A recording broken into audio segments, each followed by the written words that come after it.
آیا تا به حال به این موضوع فکر کردید که هزاران سال پیش دریانوردان و مسافران وقتی می‌خواستند به جایی سفر کنند راه خود را چطور می‌یافتند؟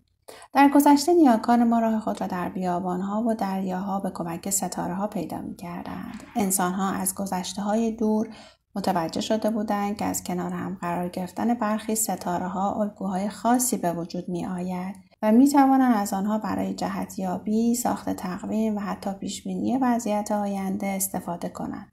دب اصغر یا همان خرس کوچک 7 ستاره اصلی دارد که پرنورترین آنها ستاره قطبی است.